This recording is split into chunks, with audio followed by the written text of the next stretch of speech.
Welcome to the Confidence Through Health podcast. My name is Jerry Snyder. As a health, wellness, and sports performance coach, my goal each week is to bring you experts to help you take control of your health and build your self-confidence. Thanks for including me today on your journey to better health. I'd like to thank our sponsor for this episode, All In Health and Wellness. If you're looking for a health coach, you're looking for a sports performance coach, you're looking for nutrition guidance, like for instance, a meal-by-meal plan that will help you understand how to eat. It will teach you how to eat, and it will give your body, your cells, the proper nutrition to feel great and be able to perform at your best, not just physically, but also emotionally and mentally. If you're looking for those things, you're looking for the key to improve your sports performance, both from a nutrition standpoint and an exercise physical standpoint and a mental standpoint as you approach your athletic event. All In Health and Wellness is able to help in these areas. Go to allinhealthandwellness.com and you'll find the contact information for how to get in touch with them and get started on the plan that will improve your life. So thank you, Dr. Rudy, for being a guest on the Confidence Through Health podcast. I'm so excited to be here. So you deal with a lot with weight loss in a natural way, but also helping with pharmaceuticals when it's needed. But for the first, to just get us off the, why does the body naturally stop suppressing hunger? That's something that we normally should be able to do on our own, right? But we've seemed to struggle with that in the last couple of decades. Yeah, it's our toxic food environment, right?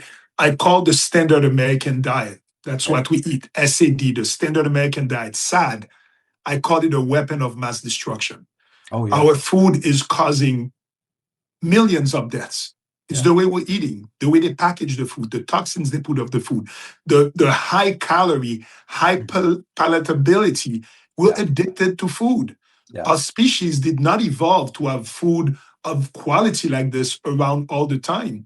If you think about 500 years ago, 1,000 years ago, we were hunters and gatherers. Yeah. Right? We went to feast and famine. Yeah.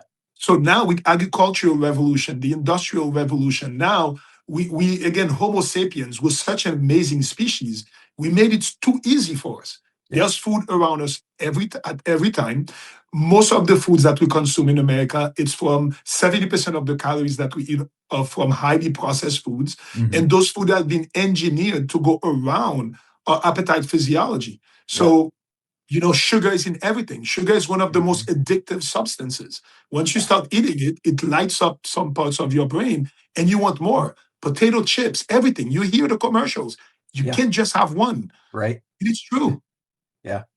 Well, and part of that too is they're feeding your mindset of, right? If you're in what's the Snickers commercial, when you're standing in line, you're bored, reach for a Snickers. It's it's okay to be bored. Yes. Boredom doesn't mean you're hungry, right? It's okay to be hungry.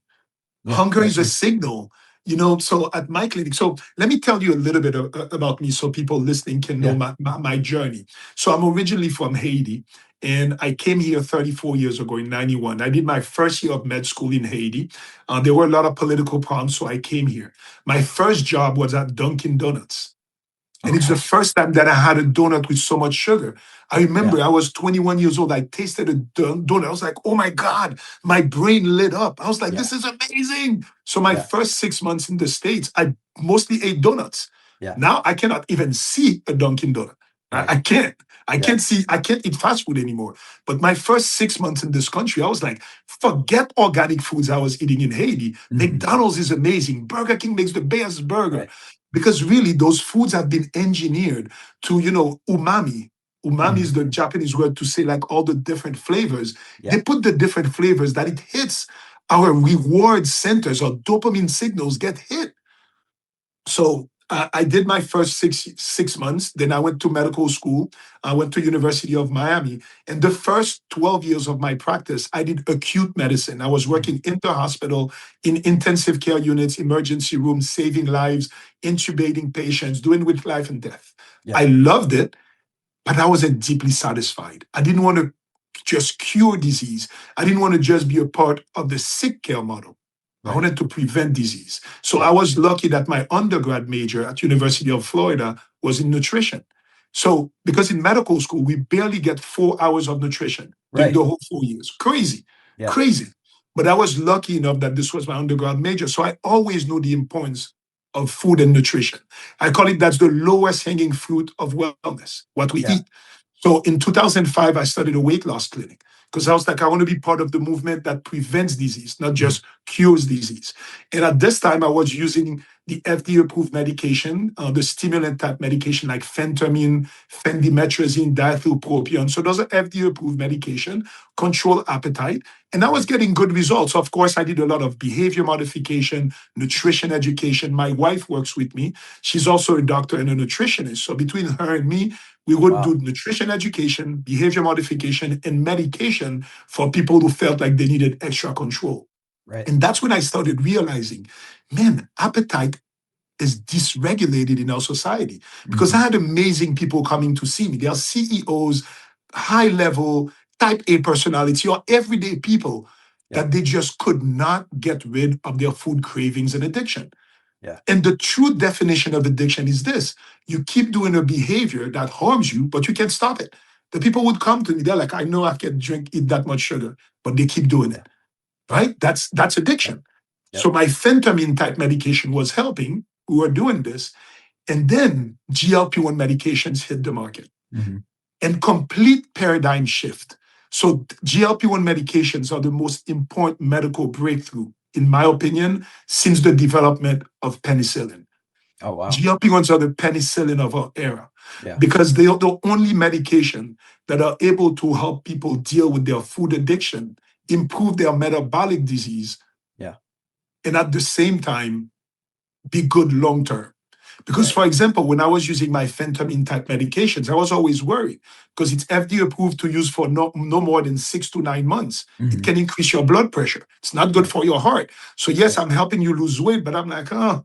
Whereas with GLP-1s, they were, again, I'll go in a little bit about the story of GLP-1, but GLP-1 medications not only are really good at decreasing food noise and appetite, Sure. helping you get full faster, improve your metabolic pathways, and now it's been shown to decrease heart disease, to Yeah. decrease Alzheimer's dementia, to decrease inflammation. So it is really a win-win scenario.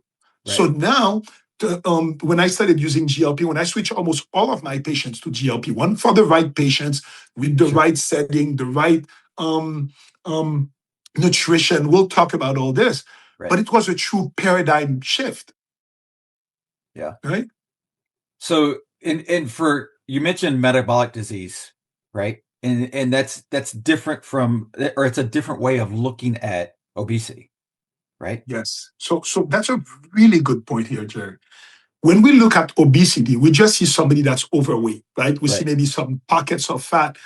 We need to understand that that fat is an active endocrine organ. Right. It doesn't just look bad in a bathing suit, right? It's not just Yeah. outside for like people who are overweight, they have more problems moving, they don't look good in their clothes. Yeah, that's the outside. Yeah. What fat does, it increases inflammatory cytokines, Mhm. things like TNF alpha, tumor necrosis alpha, interleukin 6. Patients with higher body fat will have higher HSCRP, C-reactive protein. So the fat secretes those inflammatory markers. Right. So that's what it increases the risk of diabetes, heart disease, um, Alzheimer's dementia that we now Right. call type 3 diabetes. So we Right. need to look at fat as an active organ. That's Mhm. why for me, it's the fat that's even the worst, it's the visceral fat, the Mhm. belly fat called Yeah. visceral adipose tissue, VAT. So I'll tell people, let's not talk about your fat, let's talk about your VAT, your Mhm. visceral adipose tissue, Yeah. because it's inflammatory. And I have Yeah. patients, it's not just based on BMI. I can have a patient that's very overweight or overweight, a BMI of 29, 30, but they have Yeah. good muscle mass and they Sure. don't have a lot of visceral fat. So their Mhm. metabolic pathways are not that bad. Right. And I can have the skinny fat. Somebody who has a BMI of 25, 24, is not really overweight when you look at them, but all their weight is in their midsection, their belly Yeah. fat, their visceral fat. You Right. check their inflammatory markers, they're higher than the person that's more overweight. Yeah. So it's not a question of just BMI or size. We need to address fat as an Yeah. endocrine organ, and that's why I like to call it VAT. I like to call myself the VAT man, visceral adipose tissue man, because and that Nice. takes away also the fat shaming on people, Sure. right? When I Yep. say it's not your fat, it's your VAT. Yeah. People are like, oh, okay, yeah. So it is, and then inflammation. That Yeah. we know, inflammation is the buzzword of functional medicine now. Yep. Inflammation is at the base of almost every chronic disease. Insulin resistance is at the base. So we're like, let's address your insulin resistance, your inflammation by reducing your VAT. And Yeah. patients see it like this. They're like, oh, yes, doc, I got it. Let's go. Right. Well, and that's why I look at BMI and sometimes even like when somebody has a normal blood work, but you know that they've got something going on, right? They don't feel well, they're constipated, whatever it is that's going on, but their quote blood work is normal. Like that's because it's more about what's your body composition, right? And so you've touched on that. Like, do you have a higher fat load versus a higher muscle load? Like, if you can get more muscle, you're going to be able, one, you're going to burn the fat better, right?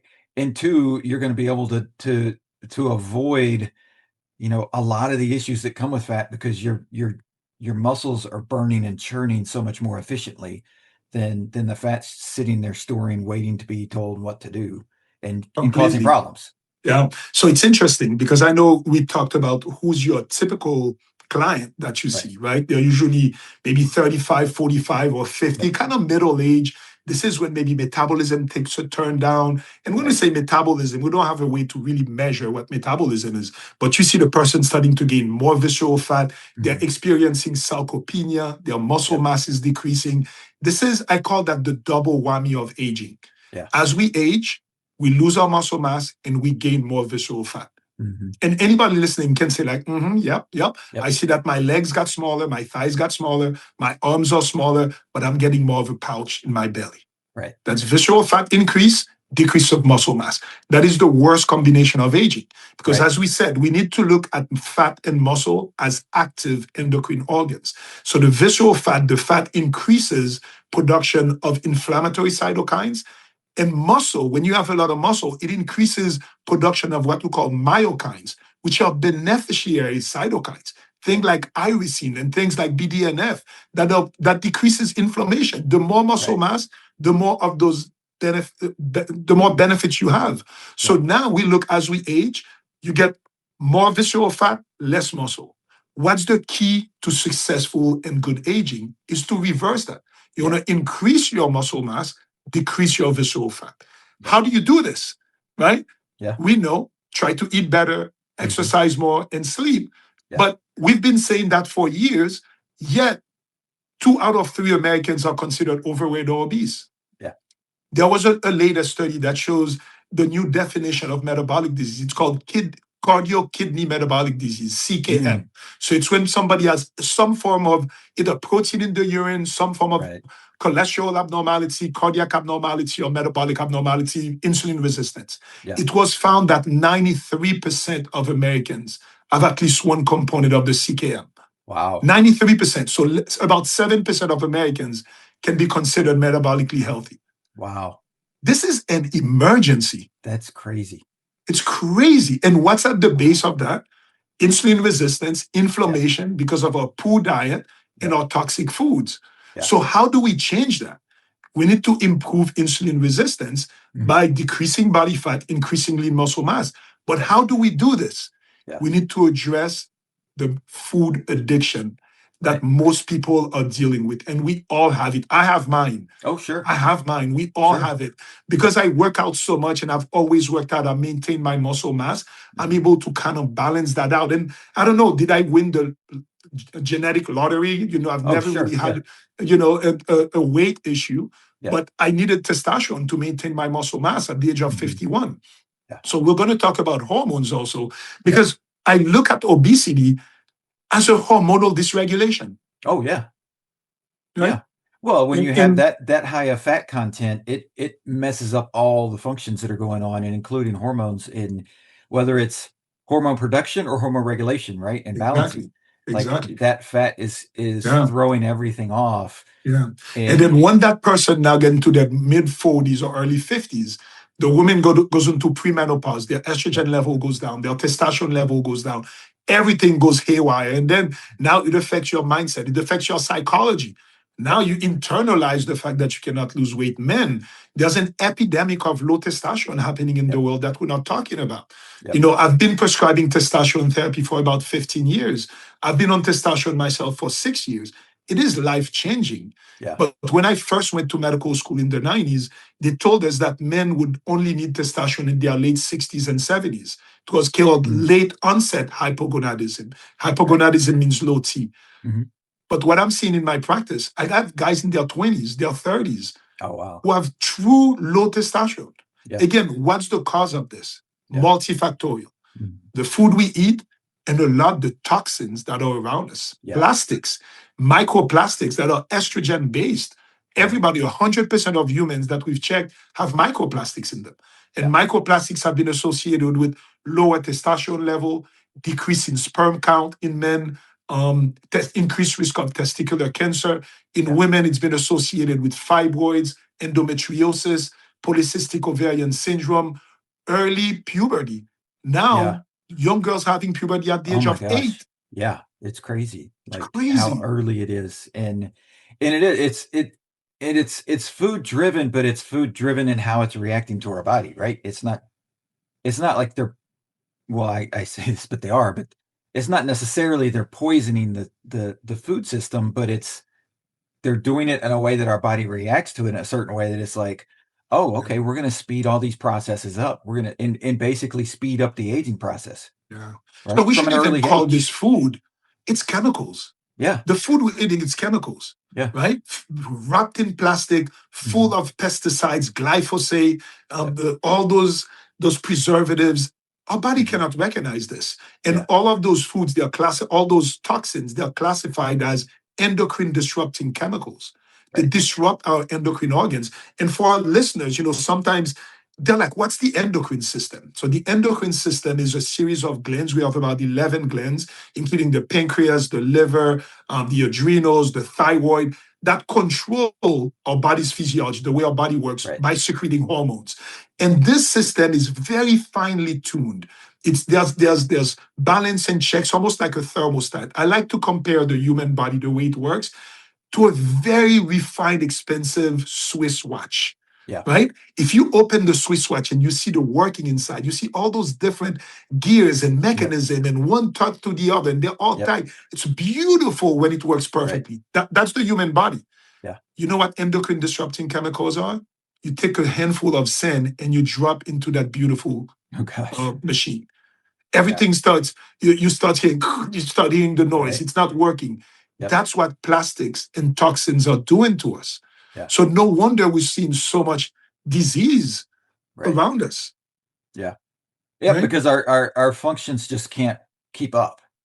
Can't. And so so for somebody that's dealt with weight, that's dealt with food addiction, that's dealt with like and we've touched on this in a couple different ways, but I want to address this because I know one of the things that initially came out with the GLP-1s was like, okay, yes, it's going to help you decrease your weight.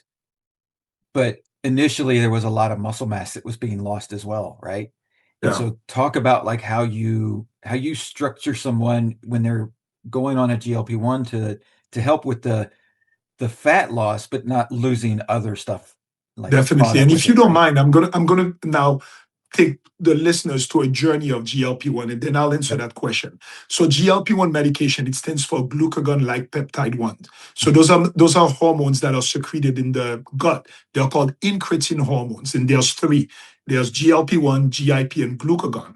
So our amazing scientists found that molecule, and they've been working on it since the 1980s. And 2005, 20 years ago, the first GLP-1 was FDA approved for diabetes. Right. And I've been lucky that I've been using GLP-1 since about 2006. Most people don't even realize GLP-1s have been FDA approved for 20 years. Right. So the first one was called exenatide, Byetta. And I use it a lot for my diabetic patients. There was no indication for weight loss. And that GLP-1 did nothing for appetite. It only increased how much insulin you produce and insulin resistance, but really good for diabetes. Yeah. In 2014, the first GLP-1 was FDA approved for weight loss without diabetes. It was called Saxenda. Yep. I used it some. It wasn't great. Really didn't do great for appetite. People would lose maybe 8 to 10 pounds. I still use my GLP-1s for diabetes mostly. Then in 2017, Ozempic came out, and Ozempic was the breakthrough. I don't know what they did to the molecule exactly, but it was able to cross the blood-brain barrier, go into the brain, and really affect the reward center of the brain. And that's when we saw people really not wanting to eat, losing 60 pounds, 100 pounds. It became a cultural phenomenon. Yeah. Kim Kardashian talked about it at the Oscars. Yep. I remember that, 2018. Yeah. I started using semaglutide for weight loss in 2018. It wasn't even FDA approved yet. I got criticized by my colleagues. They were like, Rudy, you're using a diabetes medication. I'm like, it's not a diabetes medication. It improves metabolism and it controls cravings. Yeah. So 2018 was semaglutide. Then 2021 tirzepatide, which is Mounjaro or Zepbound, came out. Yep. That was even like an improvement on GLP-1 because tirzepatide covers axon 2 receptors, GLP-1 and GIP. So you had more weight loss, less side effects, and we'll talk about side effects after, and better results overall. So I switched in my weight loss clinic. I'll say more than 80% of my patients, I switched them from the stimulant medications to the GLP-1 because it really addressed what was necessary. And that's when I realized the whole time, people who could not control themselves with the eating, it's not that they were weak. It's not that they had a flaw in character. Right. They had a food addiction. It was a brain issue. Because how come I can give you something that acts on your brain and all of a sudden you can make the right decision? Right. Right? Yeah. Me and you, we've been telling our patients for years, don't eat that much sugar. This is how you should eat. We don't have a problem of knowing what to eat. Sure. It's overcoming that food addiction. And even with GLP-1 medications, the term food noise came out. The first time I heard it, it was Rosie O'Donnell who said it. She said, my doctor put me on Mounjaro and I lost 15 pounds in 3 months. But forget the weight loss. It's like my food noise is gone. I don't think all day long about food. And when I talk to my patients, they'll tell me this. They're like, Doc, you don't understand. I wake up in the morning, I'm thinking about what I should eat. I'm thinking of what I'm going to have for lunch, for dinner. I'm beating myself up for what I did yesterday. And it's nonstop in my head. Yeah. I take a GLP-1 and the food does the chatter, goes down. That's why GLP-1 have been shown to decrease anxiety score in a lot of patients. But to your point, and let me answer the question now. So GLP-1s are amazing at helping you lose weight. So with semaglutide, it was seen that after, I think it was a year and a half, patients lose about 15% of their body weight. With tirzepatide, was about 21, 22%. In my clinic, we get even better than this because we follow them all the time. They come to us, we do behavior modification. So you lose weight. There are stories people lose 60 pounds or 100 pounds, real good. But for sure, when you lose that amount of weight, you're going to lose muscle also. So the question was, is the muscle mass just because of GLP-1 or because of the fast weight loss? So it's estimated that up to 25 to 30% of weight loss can come from muscle, which is bad. No questions that it's bad. Right? So what do we do with patients to this? From day one, when they come to me, I'll tell them about their protein requirement. They need to eat about 1 milligram per kilogram of protein. And then we see where you're going to get your protein source because you're not going to be hungry. How do you prioritize your protein? And then important, exercise. A lot of patients, especially women, when they come to me, although I tell them 3 months later, they lost 20 pounds. How you doing? How's your exercise? Good. I go walking. I'm like, walking is great, but you need to do resistance training. I don't care if you're starting with elastic bands, light weights, but you need to challenge your muscle. So I keep my patients engaged in this. And really, most of my patients, they're able to do this. They're able to make sure that they get enough protein and do resistance training. Right. So because if they don't do the resistance training, if they don't address the additional muscle loss that goes along with it, right? And whether they gained weight back after they stopped taking the medication, or they have the behavior changes and they change their diet and they maintain that same weight, that loss of muscle as they get older is going to potentially have other issues, right? 100%. It's bad. And Osteoporosis and things. sarcopenia. Yeah. But it's not just with GLP-1. Anybody who's trying to lose weight, right? Like the patients who've had gastric bypass, it's a big problem. Patients who lose weight by whatever way. So I teach my patients and anybody, whether you're on GLP-1 or not, muscle is the organ of longevity. We need to protect muscle. But that's why I'm a big proponent of testosterone replacement therapy. Because a lot of my patients who are overweight, have insulin resistance, they also have low testosterone. Yeah. They're usually midlife. A woman, 45, 50, you check their testosterone, they're either low or the lowest quartile. Yeah. If I have a patient like this, I will do, like we will discuss taking from consent, and I use a lot of testosterone to increase lean muscle mass, to get them to have that energy, because we hear that a lot. I'm tired, I have no energy, I lack motivation. Those are symptoms of low T, no libido. Life, I'm a big sexual wellness guy also. I talk about sexual wellness. Sexual wellness should be a pillar of our wellness and longevity. Right? It's very important. And testosterone restores that. So when the patients come to me, now they lose weight, I check their levels. And if they need testosterone, the combination of GLP-1 and bioidentical hormone replacement therapy, and more specifically testosterone, is the closest thing to a fountain of youth that we've ever had. So let me say that again. The combination of GLP-1 medication and testosterone therapy in the right patient is the closest thing to a fountain of youth that we've ever had. Because we address the two things we talked about.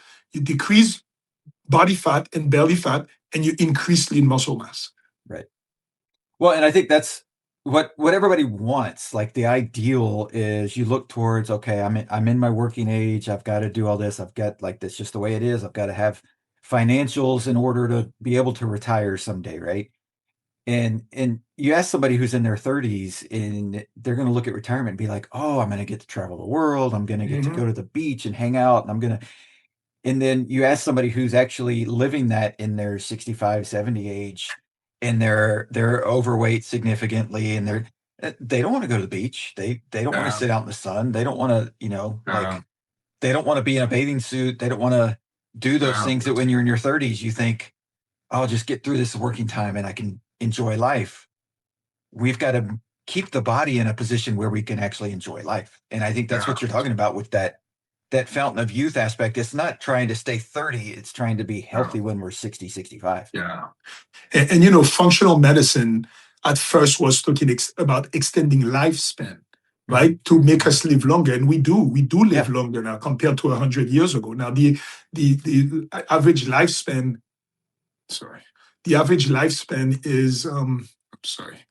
is in the mid 70s, and even more for women, for men, and even more for women. So we are living longer. But functional medicine, everybody should care about their health span. How much health you're going to have during those years, how functional you are going to be during those years. And it is really, if we think I'm a simple guy. I like to think in simple terms. The more lean muscle mass you have and the less belly fat you have, the better you will age. It's that simple. How do you achieve that? The pillars of health: better nutrition, sleep, and exercise. And what do you do to help you benefit that the most? As you get older, you lose your hormones. You replace hormones as indicated, because hormone replacement therapy helps you with motivation, with seeing the world differently, with still being able to be active, with maintaining your muscle mass, maintaining your bone mass, staying active. So I started testosterone myself at the age of 49, 50. I've always been the type A personality. Nothing stops me. I'm from Haiti. I have 6 jobs. I juggle. That's what I always did. At about 49, I started feeling, man, something's happening. I feel like I'm hitting a wall. I could still function, but I got home. I just wanted to just sit on the couch. My libido was gone. I've been with my wife 30 years. I'm like, if she could just be my roommate, I'd be just fine with this. I was like, what's happening to me? It took me almost a year to accept that I needed testosterone therapy, although I was prescribing it to my patients, and I saw the results. It's humbling to sometimes see that you need something to get you better. But midlife is difficult. Getting old sucks. Feeling old is not necessary. We cannot slow the years, but we can definitely feel better. So when I started testosterone therapy, Man, within 3 months, I didn't even realize what testosterone does to the brain, my motivation, my outlook on life. I Yeah. felt like, since then, I have 9 jobs now. Instead of slowing down, I did more. Right. And I have It's a speed patient. up. I'm going Yeah. to tell you really quick about a patient. 32-year-old man who was a corporate lawyer. Great guy, intelligent, Yeah. married, had just had his second kid. Actually, his first child has to go through IVF because he had low sperm count, which is a Mm. huge issue that we're seeing now Yes. with male infertility. Yep. But he had his kids and he came to me. I was like, Doc, I feel exhausted. Yes, I love my work, but I'm tired. Me and my wife, I can barely touch my wife anymore. All I can do is work. I'm not depressed, but I feel blah. I Yeah. went to see my doctor. They checked my levels. He had to beg the doctor to check his testosterone level. He's Hmm. like, the doctor told him, you're too young. They Right. checked his level, his testosterone was 350. Normal should be 300 to 1200. Yeah. At the age of 30, he should be 6 to 800. Right. His doctor told him, nope, it's not your testosterone. That's good enough. Take a vacation. The guy was like, Doc, I'm not functioning. Mm. So Yeah. I talked to him. He didn't want to have kids anymore. So we didn't have to worry about fertility issue. And I told him, your level is 350, but you have all the symptoms of low testosterone. I'm like, let's do a Right. therapeutic trial of testosterone. I got informed consent. We put him on testosterone. I put him also on GLP-1, microdosing GLP-1 because he was very overweight. Yeah. Within 3 months, he lost 25 pounds. You could see the spark was Mm. back in his eyes. He Yeah. told me my work is better. He's like, I'm horny again. Me and Yeah. my wife up Right. playing, we connecting again. He's Yep. like, in 6 months, he put on muscle. He had lost almost 50 pounds. He felt so good. He was able to finally go quit his corporate law job and he opened his own law firm. He told me Nice. testosterone gave me that confidence. The weight Hmm. loss gave me that confidence. And I'll never forget that patient. He's still my patient 15 years later. And he's like, this has changed my life. And Yeah. and he asked me, he's like, Doc, why did this happen to me? Because yeah, I was overweight, but I always tried to eat more or less healthy. I'm like, I can't give you an answer. But Yeah. that's what we're seeing in our world. We're being exposed to Hmm. so many things. Who knows what causes? But Right. wherever you are in life, know that you can get better if you find the right coach, the Right. right medical team, and you put in the effort also. Yeah. Well, Right? and that's where you go into the testing, right? You've got to know what you're dealing with to begin with, like, because you can assume something, or based on how you're 32, you're not supposed to be. You're still within normal range, but the doctor's looking at it going, okay, well, but really a normal range for a 32 should probably be in the 6 or 8, and Yeah. you're in Yeah. 300, so Yeah. you're normal, but you're not. Yeah, and we have to go by symptoms a lot because I see those Sure. guys sometimes who come to me, they're just like, hey, my body's on testosterone. I wanted to check my number. The number is 380, 365. And I'm like, how do you feel? They're like, Doc, I feel great. I'm like, Yeah. okay, for you, your body's Right. able to utilize that. You're fine. Yeah. Don't worry about the number. Right. But if you come to me at 400, 450, and you're like, Doc, I'm depressed. I can't lose weight. I have no libido. Yeah. Look at my muscle. This is not enough for you. So now we're starting to realize that it's not the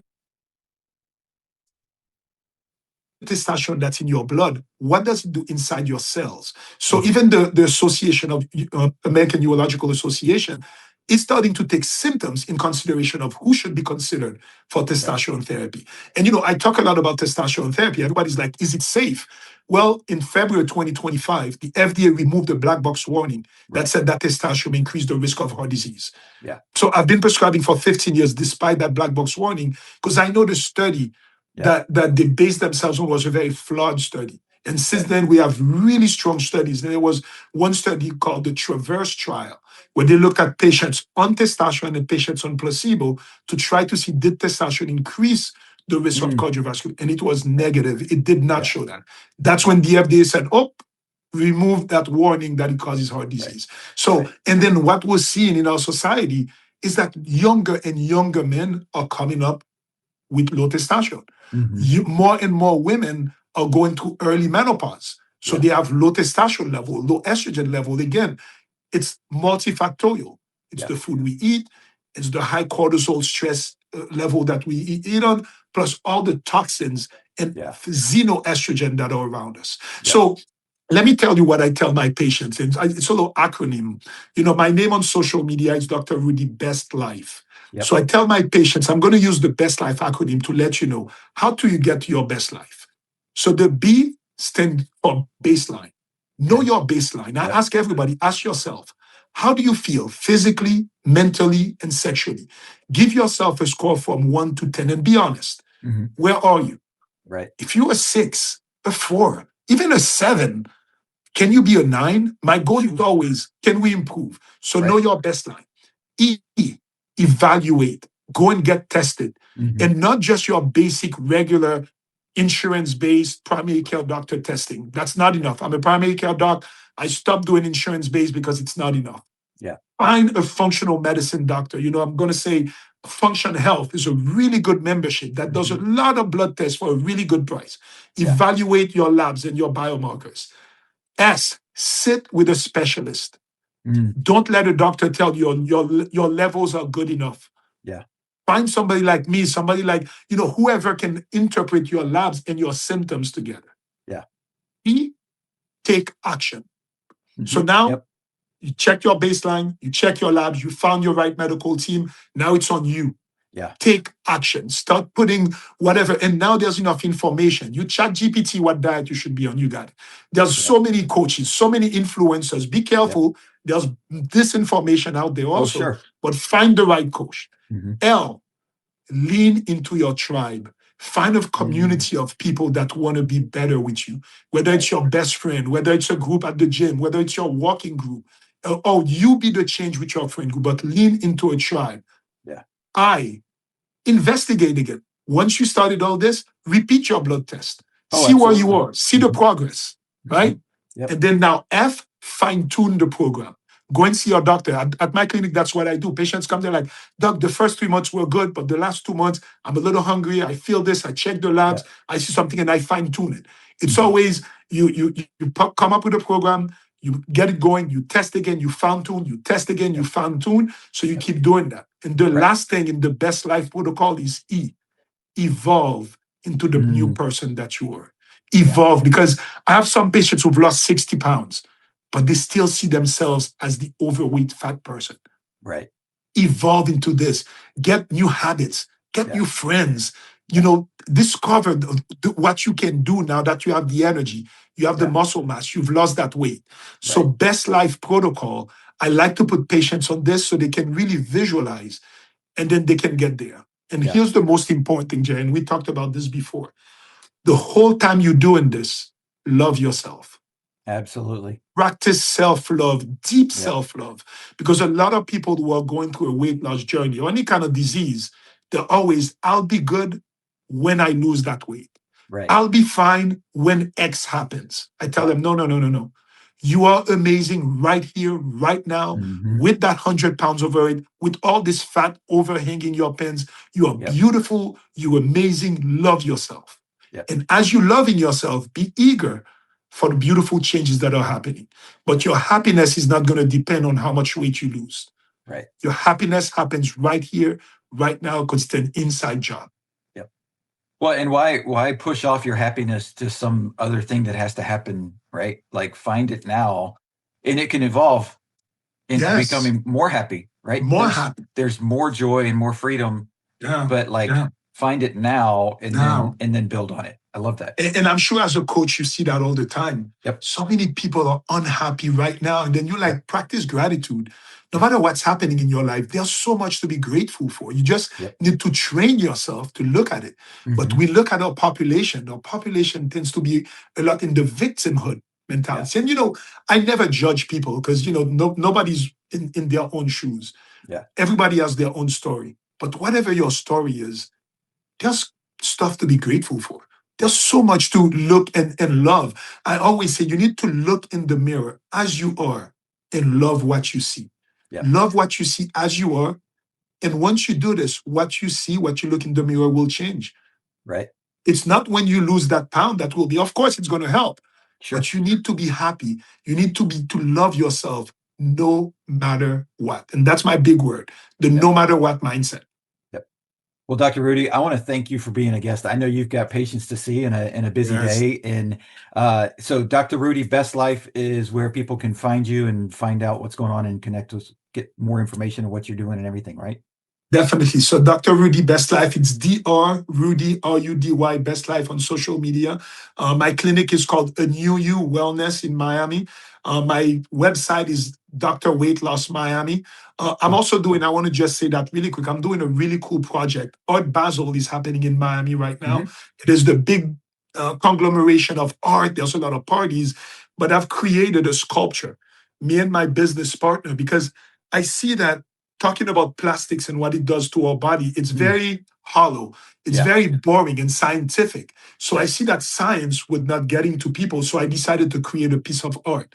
I created a sculpture that I'm calling Homo Plasticus.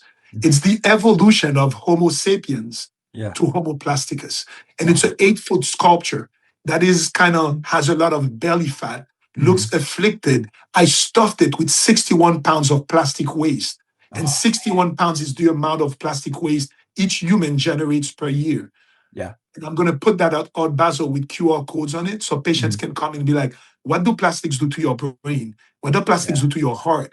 So I want to raise awareness, not fear mongering. I don't want people to be afraid. It is a huge problem, but I want to raise awareness so that each person can now be a part of the movement. Let me decrease my plastic use by 1%. Let me try to be better for the planet. And it's a call for startups, for smart people, for government agency, for corporations. Let's find alternative to plastics. Let's try to be more ecologically friendly, because whatever we're putting out there is coming back to us and making us sick. Right. Well, and I'll just say my wife thought I was nuts at first, but I started transitioning all of our storage for food, like leftovers or whatever, into glass, right? Away from plastic, because it's like, I just don't even want to touch it. Don't even think about putting it in a microwave, right? But like, I don't even want it touching it, sitting in it for an hour or whatever. It's like, I bring stuff home, put it in glass, and store it that way as best as I can. So imagine, Jerry, if 1,000 people started doing Me Too, only glass containers for my food. Now 1 million people do this. Now 100 million people do this. You know the movement we start when we do this? So my movement, Homo Plasticus, is to really have people make small changes like this and then start changing the direction of our planet.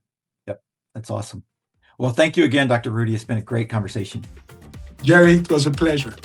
Thanks for checking out the Confidence Through Health podcast. Please subscribe, post a review, share this episode with those you love who need a little extra help with their health journey. Visit allinhealthandwellness.com to learn more about the coaching programs that I provide. All episodes are produced by the Social Media Cowboys, your source for all online marketing needs. Go to socialmediacowboys.com for more information.